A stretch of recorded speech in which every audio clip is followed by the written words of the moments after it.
Hello everyone, welcome back Shri Shyam boutique.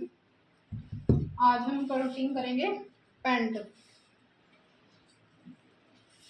Measurement है इसका, length है 37.5, हिप है 43 और मोरी है इसकी 8। ये 3 मेजरमेंट की ज़रूरत पड़ती है पैंट कटिंग करने के लिए। इस पैंट को बनाएंगे ऑल राउंड इलास्टिक। दोनों की प्रोसेस अलग अलग होती है। अगर फ्रंट में बेल्ट और बैक में इलास्टिक है उसका थोड़ा सा चेंज होता है यहाँ ऊपर से, और अगर ऑल राउंड इलास्टिक डालनी है उसमें थोड़ा डिफरेंस होता है। इसको बनाएंगे all round elastic. All round elastic बनाने के लिए सबसे पहले क्या करना है, इलास्टिक के लिए यहाँ पे 2 इंच का निशान लगाएंगे, इधर भी और इधर भी। इसको स्केल से सीधा कर लो।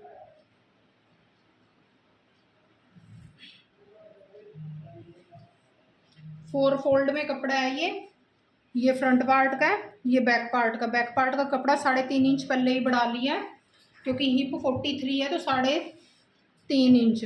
अगर 45 प्लस हिप किसी की भी है तो वो 4 इंच बढ़ाएंगे पीछे से। मैंने ये 3.5 बढ़ाया क्योंकि हिप 43 है। ये प्लास्टिक के लिए लगा लिया मैंने 2 इंच पे। अब देखेंगे इसकी लेंथ है 37.5। लेंथ का निशान लगाएंगे, दोनों साइड से लगाया करो, फिर वो निशान टेढ़ा नहीं होता। स्केल के साथ इसको सीधा कर दो।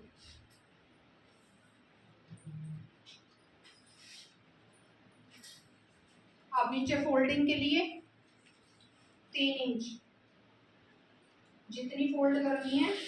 अगर किसी ने कम फोल्ड करनी है नीचे तो कम ले सकते हो, 2, 2.5। मैंने 3 इंच लिया है ये एक्स्ट्रा, क्योंकि नीचे से ज़्यादा चौड़ा फोल्ड हुआ है अच्छा लगता है पैंट।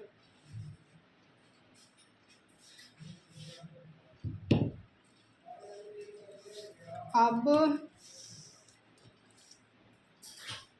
हिप साइज है 43 का 4th पार्ट 11.25। जो ये कन्नी होती है ना, जैसे मैंने निशान लगा रखा है कन्नी पे, इसको निकाल लूंगी मैं। अब जो हिप का चौथा हिस्सा लोगे ना वो कन्नी से आगे लेना है, कन्नी उसमें ऐड नहीं करनी।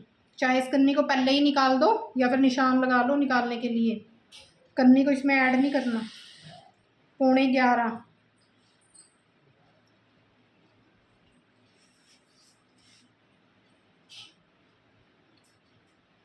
हिप का चौथा हिस्सा 11.25, 43 है हिप साइज।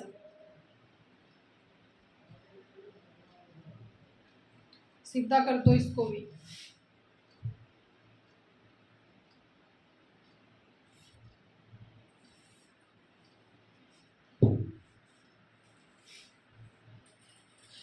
हिप का चौथा हिस्सा 11.25, 1.5 inch losing, 2 inch crotch area के लिए। ऐसे ही नीचे भी हिप का चौथा हिस्सा 1.5 inch losing, 2 inch crotch area के लिए। अब जो 1.5 इंच की लूजिंग रखी है उसके ऊपर स्केल के साथ सीधा कर दो इसको, और ये क्रोच एरिया घुमा दो ऐसे। ज़्यादा शेप नहीं देते हैं यहाँ पे। अब पैंट का सेंटर बनाना है। पैंट का सेंटर बनाना बहुत ज़रूरी है। अगर पैंट का सेंटर नहीं बनाते तो वो पैंट घूमती है। पैंट का सेंटर क्या है मेरा 14.5, तो इसका हाफ 7.25।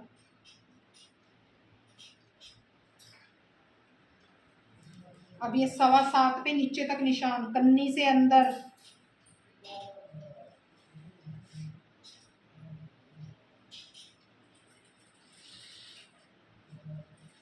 अगर कन्नी अंदर लोगे इसमें पैंट में तो इसकी वजह से झोल आ जाएगा पैंट में।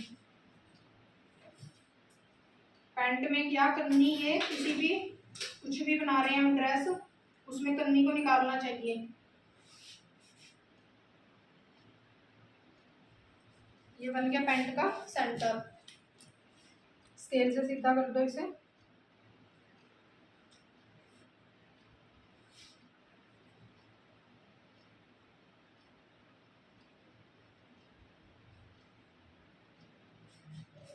क्या गड़बड़ आई है यहाँ पे। 7.5 पे लगा दिया था मैंने निशान।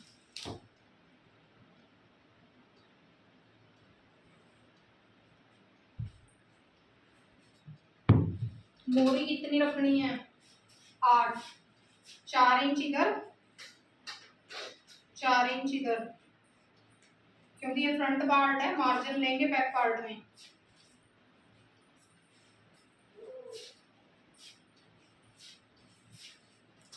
अब शेप पट्टी के साथ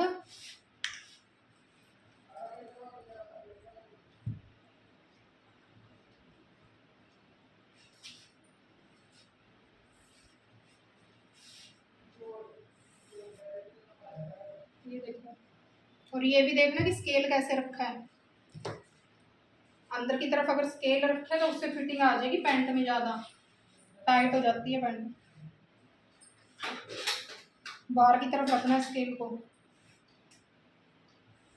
अंदर की तरफ तब रखते हैं जब बेल बॉटम हमने बनानी है। थाई पे फिटिंग होती है ना उसकी बेल बॉटम की, तो स्केल को अंदर की तरफ रख के फिटिंग दी जाती है उसमें।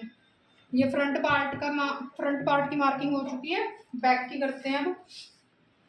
1.5 इंच रखेंगे नीचे मोरी पे, 2 इंच क्रोच एरिया,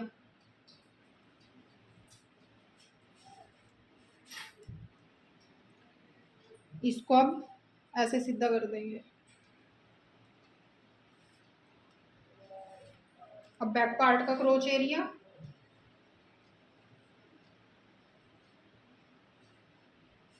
शेप पट्टी के साथ इसको मार्क कर दो ऐसे। पैंट की अच्छी शेप के लिए शेप पट्टी जरूरी है, शेप पट्टी के बगैर ये फिटिंग नहीं आती इसकी। बैक पार्ट जहाँ पे इलास्टिक डालते हैं उसको शेप पट्टी से 2 शेप स्ट्रेट अगर देते हैं तो इलास्टिक डालने में प्रॉब्लम आती है। ऐसे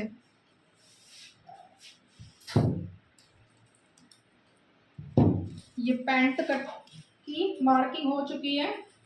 इस तरीके से आप अपनी पैंट की कटिंग करो, स्टिच करो और बताओ कि आपकी पैंट कैसी बनी है। कमेंट करके ज़रूर बताना कि आपकी पैंट की फिटिंग कैसी बनी है।